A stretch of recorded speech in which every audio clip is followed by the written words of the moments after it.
Meus irmãos, a paz do Senhor, para mim é um grande prazer estar aqui mais uma vez com os irmãos. A nossa finalidade aqui é compartilhar um pouco da palavra do Senhor nosso Deus, e a nossa tão amada editora CPAD preparou para, nesse quarto trimestre do ano de 2024, falarmos sobre as promessas de Deus. Confie e viva as bênçãos do Senhor, porque fiel é o que prometeu. E hoje chegamos aqui na lição de número 2, onde vamos falar sobre um tema de extrema importância: as promessas de Deus para Israel. Quero ler o textuário que está aqui em Gênesis capítulo 12, versículo 3, que nos diz assim: e abençoarei os que te abençoarem, e amaldiçoarei os que te amaldiçoarem, e em ti serão benditas todas as famílias da terra. Foi uma promessa que o nosso Deus fez ao patriarca Abraão, e essa promessa, irmãos, se cumpriu em todos os detalhes do que Deus falou para o seu servo Abraão, porque Deus é um Deus de palavra, é um Deus sério, um Deus vivo, todo-poderoso, e cumpre o que promete. Vai ficar bem claro no enfoque dessa lição o Deus o qual nós estamos lidando, um Deus vivo e todo-poderoso.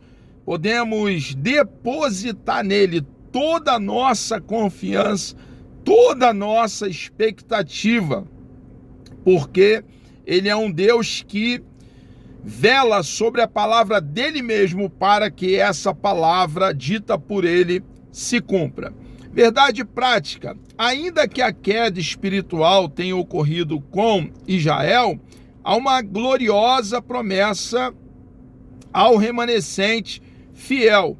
Israel, irmãos, ele como nação falhou muito, deixou de levar a luz do único e verdadeiro Deus às demais nações, e, ao contrário de proclamar como arauto a respeito do Deus único e verdadeiro, assimilou e trouxe para eles, para dentro dos seus termos, e a idolatria a deuses que são pseudos, deuses que têm boca e não fala, têm olhos e não vê, ouvido e não ouve, e para se locomover precisa de que um ser limitado, um ser humano, possa ajudá-lo. Deuses que são vazios, ocos, não podem fazer o bem e muito menos fazer o mal. Infelizmente, Israel esteve em muitas ocasiões imerso na idolatria. Nós precisamos, irmãos, nós cristãos do século 21, entender que a Bíblia está para advertência nossa, para ensino nosso. Precisamos olhar para os equívocos cometidos pela nação de Israel e não andarmos nas mesmas pisadas. Pelo contrário, entender, irmãos, que nós fomos chamados pelo nosso amado, bendito e bondoso Deus, e somente a Ele devemos adorar e viver para agradá-lo diariamente. Então, o nosso manual, o rolo sagrado, as sagradas letras, deve nos nortear em toda a nossa condução, entendendo, irmãos, que temos uma missão de proclamar como arauto o plano bendito de salvação com clareza, pregar as boas novas do reino, o evangelho. O evangelho é o poder de Deus para a salvação de todo aquele que crê, e cumprir a nossa missão aqui no planeta Terra, anunciar a boa notícia do céu, salvação somente na pessoa bendita de nosso Senhor e Salvador Jesus Cristo. Quero ler aqui a leitura bíblica em classe Gênesis capítulo 12, do versículo 1 ao 3, Romanos capítulo 9, do versículo 1 ao 5. Nos diz assim o texto sagrado: Ora, o Senhor disse a Abraão: sai-te da tua terra e da tua parentela e da casa de teu pai para a terra que eu te mostrarei. Far-te-ei uma grande nação e abençoar-te-ei e engrandecerei o teu nome. E tu serás uma bênção, e abençoarei os que te abençoarem, e amaldiçoarei os que te amaldiçoarem. E em ti serão benditas todas as famílias da terra. Em Cristo digo a verdade. Paulo falando à igreja que estava ali em Roma. Não minto, dando-me testemunho a minha consciência no Espírito Santo. Tenho grande tristeza e contínua dor no meu coração, porque eu mesmo poderia desejar ser separado de Cristo, por amor de meus irmãos, que são meus parentes, segundo a carne, que são israelitas, dos quais é a adoção de filhos, e a glória, e o conserto, e a lei, e o culto, e as promessas, dos quais são os pais, e dos quais é Cristo, segundo a carne, o qual é sobre todos, Deus bendito eternamente. Amém. Irmãos, o primeiro texto que nós acabamos de ler, nós vemos Deus, então, dando uma ordem a Abraão, e Abraão cumprindo imediatamente a ordem dada por Deus. A bênção que está sobre várias nações é que o nosso Senhor e Salvador Jesus Cristo veio por intermédio de Abraão, de Isaque, Jacó e de um dos filhos de Jacó, Judá. Ele veio, nasceu sendo um dos descendentes da tribo de Judá e veio para cumprir uma missão, a missão de resgatar a humanidade perdida, a missão de reconciliar a humanidade com Deus Pai novamente. Quando Jesus diz lá naquela cruz, está consumado, feito, uma grande oportunidade é dada a todos os moradores do planeta Terra de, uma vez crendo em Cristo de todo o coração, voltar a ter comunhão com Deus, sintonia com Deus, andar com Deus como Enoque, como Noé. Então, irmãos, há uma bênção, e essa bênção, nosso Senhor e Salvador Jesus Cristo veio por intermédio dos descendentes do patriarca Abraão.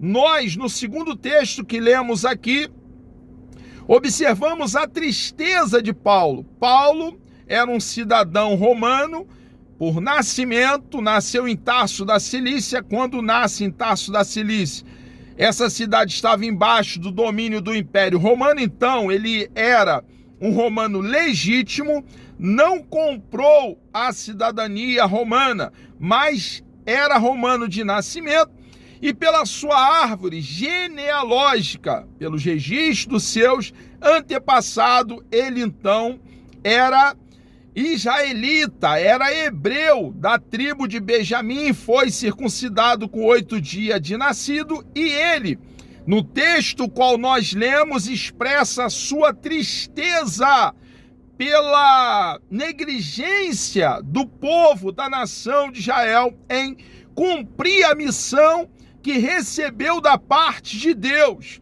Reitero, para uma afixação da verdade, a missão, irmãos, de pregar a respeito do único Deus vivo e todo-poderoso. Nós, irmãos, não podemos negligenciar, prevaricar, faltar ao dever, e ao contrário, irmãos, devemos entender que o nosso Deus nos elegeu, nos chamou, nos vocacionou, e pesa sobre os nossos ombros a incumbência de pregar o evangelho. Paulo estava triste, e ele, que foi um anunciador de boas novas, ele, vendo a negligência do povo de Israel em receber, aceitar, abraçar a causa do cristianismo,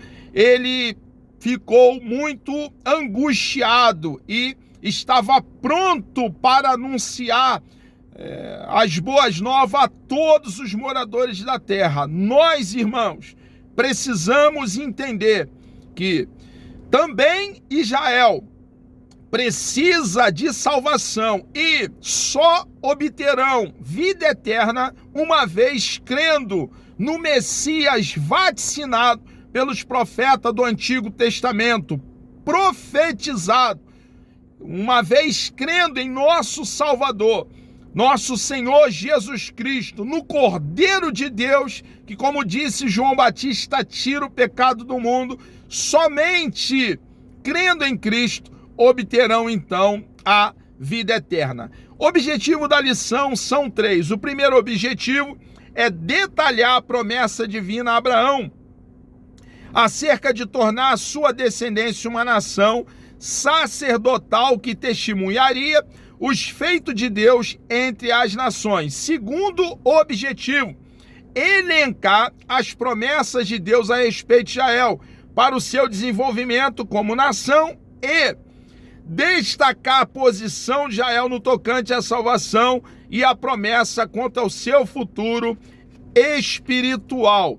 As promessas divinas para Israel foram proferidas há mais de 4.000 anos, antes do advento do Senhor Jesus. Antes de Jesus, o que aconteceu na plenitude dos tempos, no primeiro século, estar aqui para, aqui na terra, cumprir a sua missão. O ministério público do nosso Senhor e Salvador Jesus Cristo durou de 3 anos a 3 anos e meio, aproximadamente.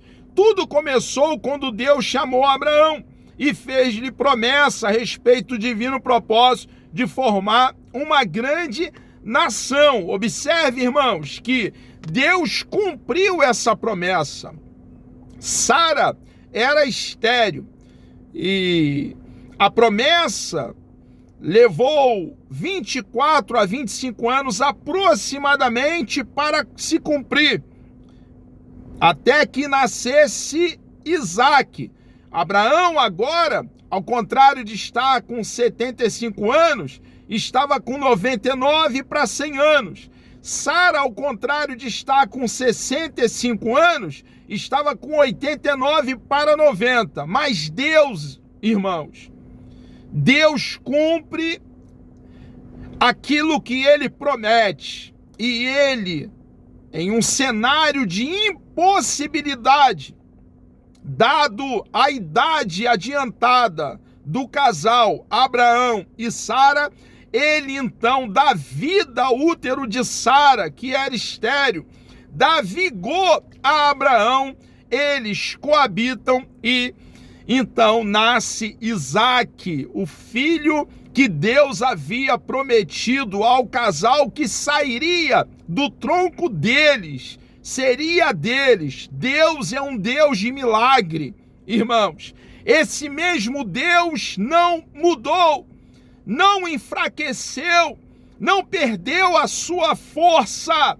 Ele continua sendo o Deus vivo, todo-poderoso, que faz milagres. Nós, cristãos, precisamos nos submeter a Ele e entender com o coração saturado de fé que no tempo dele, Ele cumprirá tudo aquilo que Ele prometeu. Nesta chamada está implícita as promessas para Israel como nação ímpar dentre todos os povos da terra, a fim de uma forma especial cumprir os propósitos divinos para a humanidade. Por isso, nesta lição veremos que muitas promessas de Deus para Israel são irrevogáveis.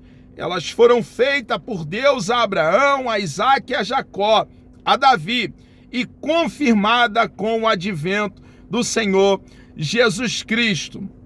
Israel, a promessa da criação de uma grande nação. Deus disse: e far-te-ei uma grande nação. E antes mesmo deles saírem do Egito, já contavam com aproximadamente 3 milhões de pessoas, porque Deus é um Deus que cumpre o que promete.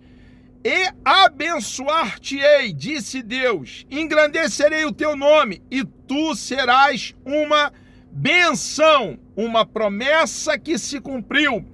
Uma bênção foi o patriarca Abraão, porque foi pela sua descendência que nós recebemos o nosso Salvador, o nosso Senhor Jesus Cristo, aquele que veio para nos resgatar.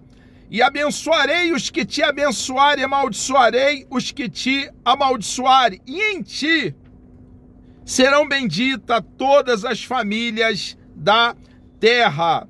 Outras promessas, Israel ainda, irmãos.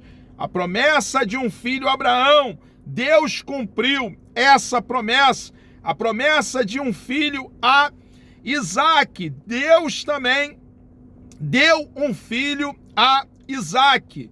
De Abraão nasceu Isaque, de Isaque nasceu Jacó, e de Jacó, irmãos, nasceu os filhos de Jacó. É claro que Efraim e Manassés são filhos de José, contaram ali também nas bênçãos, e a grande nação de Israel formada pelas 12 tribos. Irmãos, que Deus precioso, um Deus que nós podemos confiar nele, um Deus sério. A promessa renovada, o Senhor falou agora com Jacó e reiterou a promessa feita a Abraão. Isaque foi considerado o herdeiro da promessa e por isso, antes de morrer, concederia bênção para seus filhos, o que aconteceu. Infelizmente, ali nós vemos o caso de Esaú, que desprezou o seu direito de primogenitura e desprezou aquilo que realmente tem valor e tem importância. E nós, irmãos, olhando para o posicionamento de Esaú, precisamos priorizar o que realmente importa, o que realmente tem valor. A promessa do reino do Messias, por intermédio do profeta Isaías, Deus falou que o Messias nasceria da descendência de Jessé, pai de Davi, para redimir Israel e a humanidade. Por isso, o Senhor Jesus é chamado de o filho de Davi, o Emanuel. Eis aqui a virgem conceberá, a profecia, e dará à luz um filho, e ele será chamado pelo nome Emanuel, que traduzido é Deus conosco. A promessa de salvação para Israel, a queda de Israel. O Novo Testamento mostra claramente a queda de Israel. A nação não conseguiu exercer o papel de nação sacerdotal no meio das outras nações. Infelizmente, irmãos, eles prevaricaram e não cumpriram a missão de anunciar a respeito do Deus único e verdadeiro às demais nações. A tristeza de Paulo por Israel, já falamos sobre, e a promessa de salvação a Israel. Quando orava por Israel, o apóstolo expressava o seguinte: dos quais é a adoção de filhos e a glória, e o conserto, e a lei, e o culto, e as promessas, das quais são os pais, e dos quais é Cristo, segundo a carne, o qual é sobre todos, Deus bendito eternamente. Amém. Essas qualificações mostram que Deus cumpre a sua palavra prometida àqueles homens que o buscam em sinceridade. Por isso, a Bíblia assegura que Israel será salvo, ainda que não totalmente. Um remanescente, crendo em Cristo de todo o coração, será salvo. Só existe um meio de salvação e é através da pessoa bendita de nosso Senhor e Salvador Jesus Cristo. A Bíblia diz que este povo será chamado de filho do Deus vivo, que o remanescente fiel de Israel será salvo. O libertador que virá de Sião fará isso. As promessas de Deus para Israel não podem falhar. O que Deus prometeu a Abraão, Isaque e Jacó, aos patriarcas, se cumpriu em parte e terá seu cumprimento pleno nos tempos futuros, quando o Senhor Jesus voltar em glória e implantar o seu glorioso reino do milênio. Lembremos da palavra de compromisso do Senhor, ainda antes que houvesse dia, eu sou, e ninguém há que possa fazer escapar das minhas mãos. Operando eu, quem impedirá? Meus irmãos, chegamos aqui ao término de mais uma pré-aula. Deus me dando vida até lá, querendo, bom Deus. Na próxima lição falaremos sobre as promessas de Deus para a igreja. Vamos orar? Deus amado, nós louvamos e engrandecemos o teu santo, bendito e precioso nome. Obrigado, meu Deus, por essa grande oportunidade que o Senhor nos concede, ó Pai, de estarmos aqui compartilhando da tua palavra. Nos dê uma bênção, ó Pai, nesse dia, por favor, segundo a tua vontade. Ó Deus amado, nos dê coragem, unção, poder, para continuar cumprindo, ó Pai, a missão, ó Deus amado, que recebemos da tua parte. Muito obrigado, ó Deus, por tudo que o Senhor tem feito na vida de cada um de nós. Assim nós oramos e lhe agradecemos em nome de Jesus.